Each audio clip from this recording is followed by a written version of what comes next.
Each encounter holds a hidden truth. Every investigation demands clarity. Empowering your legal rights, uncovering pure justice. That badge is fake! You think I'm stupid? You're impersonating a federal agent. Sir, this is a valid federal credential. Check the hologram and the signature. Anybody can buy that online. Step back from the car. I'm with the Bureau. My ID is right here. Call I it in. said it's fake! Then run the number. I'll wait.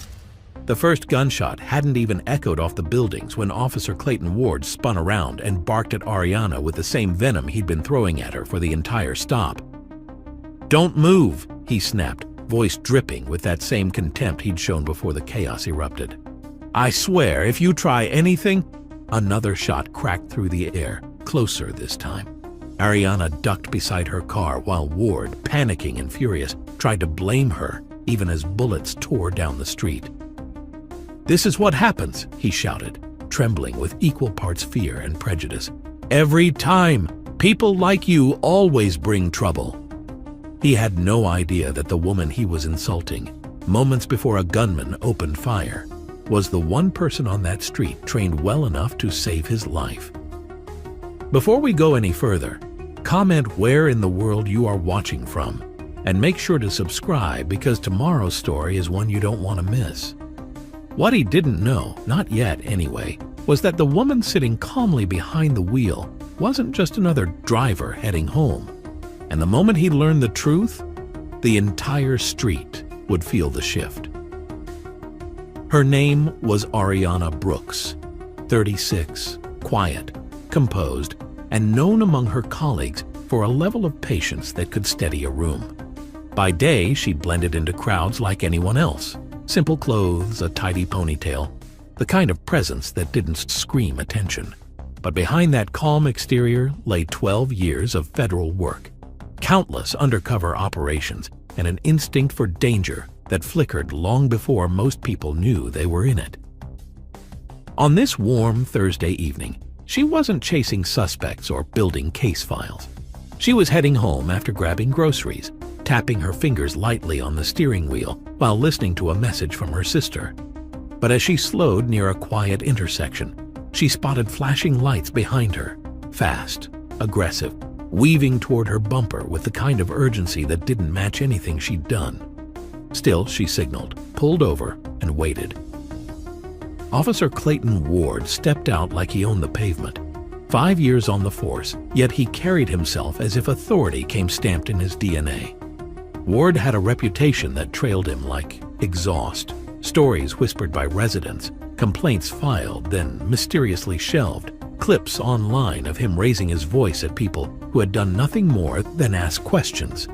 It wasn't just the badge he leaned on. It was the belief that he could decide who deserved respect and who didn't. And the moment he saw Ariana, he'd already made that decision. He didn't greet her. He didn't explain the stop. He went straight into interrogation mode, speaking as though she was already guilty of something, anything. His flashlight beam snapped across her face, despite the daylight, forcing her to squint. Ariana inhaled slowly, keeping her voice measured. "Officer, is there a reason?" "Don't talk unless I ask you to." The words cracked out like a whip, punctuated by a disdainful glance at her ID on the dashboard. "Step out of the vehicle, now!" She didn't move immediately, not out of defiance, but because every instinct told her this wasn't standard procedure. No traffic violation mentioned, no explanation, no safety concern stated. Just hostility with no brakes. When she met his eyes again, something in his posture tightened, as if her calm irritated him more than any argument could. He circled the car, muttering under his breath, letting out low insults crafted to belittle her background, her tone, her existence, not loud enough for pedestrians to hear, but loud enough for her.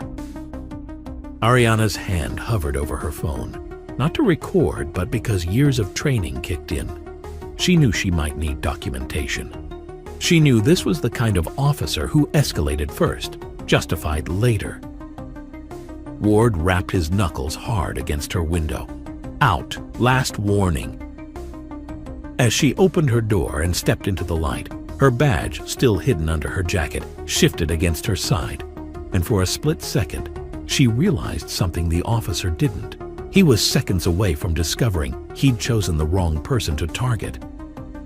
And the karma waiting for him was already rolling down the street. If you believe that calling out injustice is the first step toward accountability, share this story so others remember that power does not place anyone above the law. The moment Ariana stepped out of the car, Officer Clayton Ward didn't even pretend to keep things professional. His lip curled, his stance widened, and his voice turned into that sharp, condescending tone he used on people he thought he could bulldoze. "Move faster!" he snapped, waving his hand as though shooing away something filthy. "Don't drag your feet and don't stare at me like you got something to say. I know that look. You think you can outsmart me. You can't." He didn't need to shout racial slurs. The poison in his tone carried enough venom. His words dripped with the kind of disgust that didn't need to be spelled out. Anyone watching would have recognized it instantly. It wasn't just authority flexing. It was bias in uniform. He circled her again, but this time slower, inspecting her as if he was searching for a reason to escalate. Ariana stayed motionless, her hands visible, her breathing steady. Years of training didn't make her immune to situations like this. It just taught her how to survive them. "Where exactly are you coming from?" Ward demanded.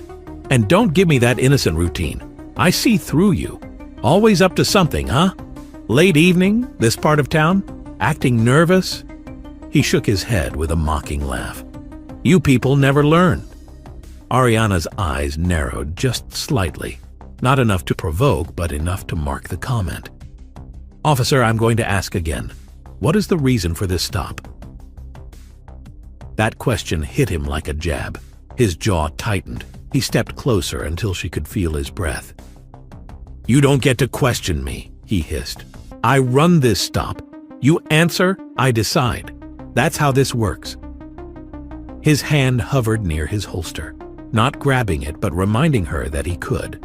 A tactic he used often, a tactic many had complained about, a tactic his own dashcam had caught before. Ariana felt that faint, cold shift in the air, the moment where disrespect turned into danger. She kept still, her voice soft but controlled. "I'm cooperating, but you haven't told me why I was pulled." Ward cut her off with a sharp laugh. "Because I felt like it. That's enough." Then he leaned back, scanning her car. "Actually, pop the trunk, and don't make me repeat myself." She didn't move. That was the line. Unlawful search, zero cause, zero explanation. Ward sensed hesitation and puffed out his chest. "Oh, I see," he sneered. "You think you're smarter than me. You think you're special." He stepped even closer. "What are you hiding? Drugs? Stolen property? Something you don't want me to find?" He didn't wait for an answer. He grabbed her wrist, not hard enough to bruise, but tight enough to send a message. Ariana instantly suppressed her instinct to flip his hold and put him face down on the concrete. She could have, easily, but that would escalate things too fast. Nearby, a man walking his dog paused and watched. A couple inside a car across the street slowed down. People were noticing the shift from routine stop to something uglier. Ward saw them looking. Instead of backing off, he got louder. "Shao, don't you roll your eyes at me," he barked at Ariana, even though she hadn't. "I deal with attitudes like yours every day, always talking back, always thinking the rules don't apply. Not today." He pointed toward her trunk again. "Open it, or I swear." Ariana raised her hand just slightly, her voice calm enough to cut through the chaos. "Officer, I'm going to show you something, slowly." Ward scoffed. "Yeah? What, a fake ID? A sob story? Go ahead, impress me." She reached into her jacket, moving with deliberate clarity, pulling out a slim leather badge wallet. She flipped it open. The wind seemed to stall. The street felt suddenly quiet. On the front of the badge, gleaming in the fading sunlight, were the unmistakable letters. FBI, Federal Bureau of Investigation. Ward went pale. First with confusion, then anger, then something that looked dangerously like panic. Ariana didn't raise her voice. She didn't threaten. She didn't smirk. She simply said, "Officer Ward, this stop is over." And for the first time since he exited his cruiser, he had no words at all. If you believe the truth always finds its way to the surface, share this story and remind others that real authority is measured by integrity, not intimidation.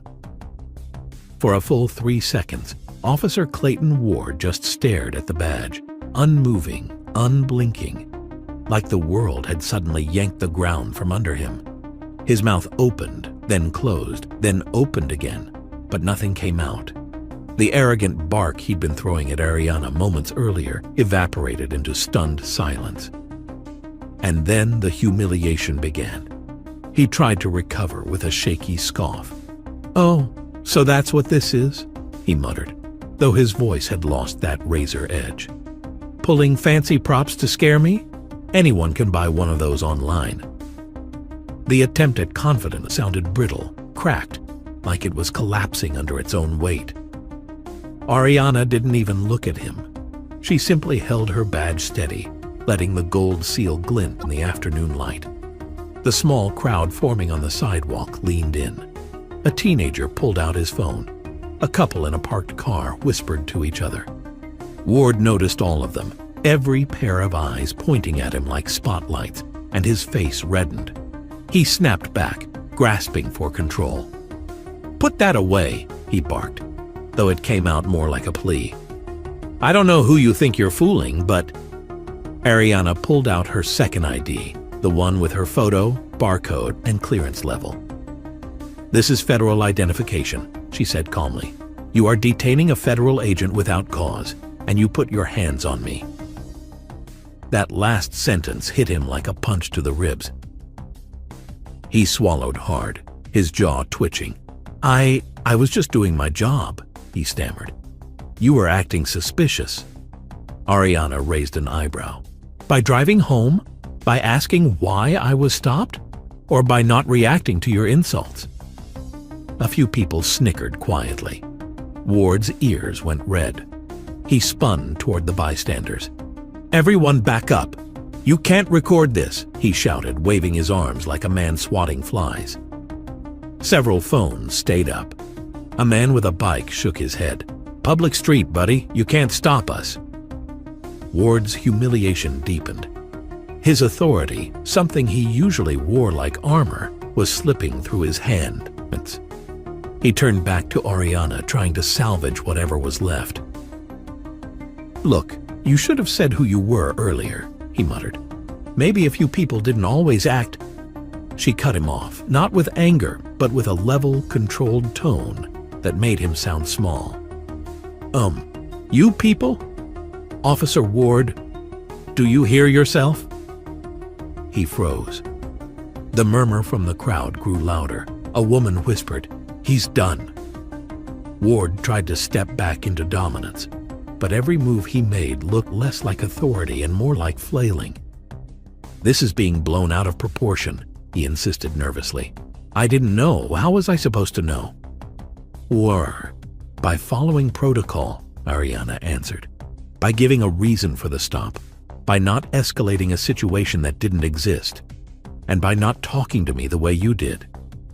His breath quickened. His fingers twitched near his utility belt. Not the holster this time, but the body mic. He tapped it frantically, realizing too late that it had been recording everything. Ariana watched the panic bloom across his face. "Yes," she said softly. "Internal Affairs will hear the full audio, and so will my supervisors." He glanced at his patrol car as if considering escape. Unfortunately for him, another police cruiser had just turned the corner. Ward stiffened. It was his sergeant, Sergeant Ramirez, stepping out of the vehicle with a look that already spelled disaster. Ramirez walked straight toward them. "Ward," he said sharply, "dispatch said this was a traffic stop. What's going on?" Ward tried to speak but only managed a weak, "Sarge, she didn't. She was acting." Ariana handed Ramirez her badge before Ward could choke out another excuse. The sergeant's face went blank for half a second, then hard, very hard. "Ward," he said in a tight voice, "holster your attitude and step away from the agent, now." The crowd quieted entirely. Ward looked around, at the phones, at Ariana, at his sergeant, knowing there was no version of this moment he could talk his way out of. His career had not ended yet, but it had just been cracked open. Ward's humiliation should have ended with the sergeant's arrival. Any normal officer would have stepped back, swallowed the embarrassment, and let protocol take over. But Ward wasn't normal. His pride was a fuse already burning down, and the crowd recording him only poured gasoline on it. The moment Sergeant Ramirez ordered him to step away from Ariana, something sharp and reckless snapped behind his eyes. "I'm not taking orders from her," he muttered under his breath, but loud enough for the nearest people to hear. The bitterness in his voice was unmistakable. "I know exactly what this is. She thinks she's above the law because of that badge." Ariana didn't respond. She didn't have to. Her calm silence was making his humiliation worse. Ramirez stepped forward, lowering his voice, but not of his authority. "Ward, stop talking. You're already in deep. Don't make it worse." But Ward did make it worse. He shoved past his sergeant and pointed toward Ariana with a trembling finger. "Do you know how many of them play games with us?" he snapped, voice rising again. "She thinks she can flash that badge and walk away? No, I know exactly how this works. She's hiding something. I can feel it." Someone in the crowd muttered, "This dude's losing it." Ariana's eyes shifted, not with fear, but evaluation. She could read body language like a file. His breathing had gone shallow. His right hand kept brushing too close to his weapon. His jaw was twitching. She knew that look. Too many agents knew that look. That. Ramirez noticed it too. "Ward," he said slowly, "step back." "Tch." But Ward didn't step back.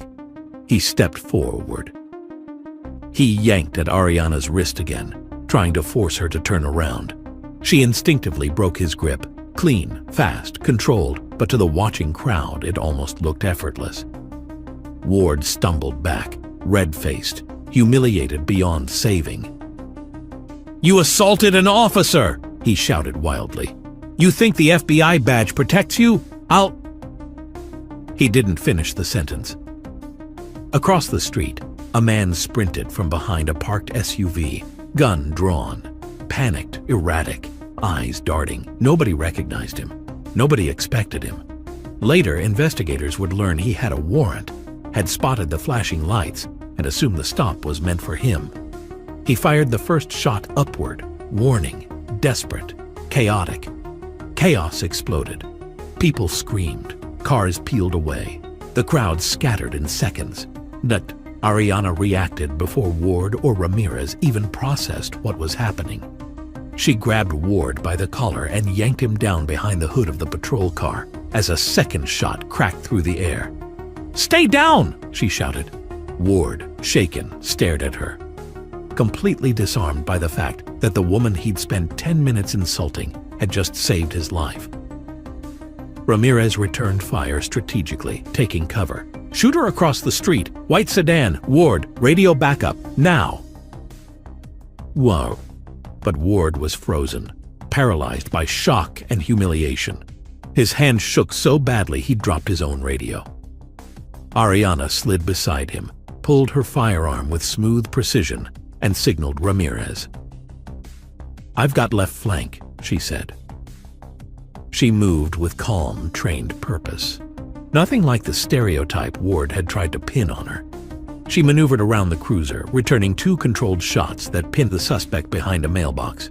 Ramirez advanced from the other angle. "Agent Brooks, he's reloading."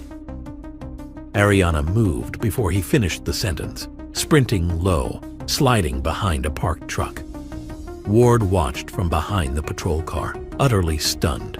not just by the gunfire, but by the realization that she was everything he wasn't: trained, disciplined, courageous.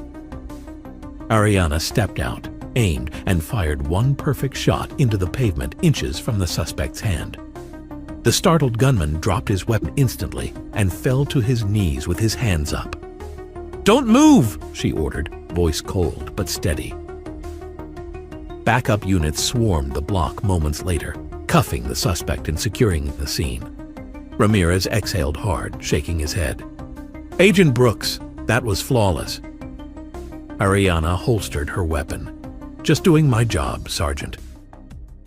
Ward sat on the curb, pale, breathing hard, staring at nothing. For the first time, he wasn't arrogant or loud. He looked small, like the badge on his chest suddenly weighed too much to carry. Internal Affairs arrived within 20 minutes. They spoke to Ramirez, then to Ariana, then replayed Ward's body cam. Every insult, every unjustified demand, every moment he tried to intimidate her. When they finally approached Ward, he didn't argue, didn't deny, didn't shout. He just bowed his head. Later that evening, Ariana walked back to her car, the sunset casting long shadows across the street. Ramirez approached her quietly. "He's suspended," he said. "Internal Affairs will handle the rest, and they will handle it."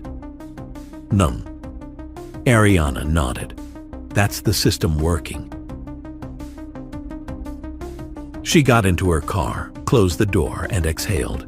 Another day, another battle, another reminder of why she did the job. Across the street, Ward sat alone in the back of a second patrol car, not arrested but broken. His reputation, his pride, his certainty, gone. Instant karma, delivered with precision, witnessed by a neighborhood, recorded from every angle. If you believe that power without integrity collapses on the day it's tested, share this story and remind others that justice always finds its mark. Fairness is an enduring mission, and insight serves as your safeguard. Thank you for watching and advocating for absolute clarity.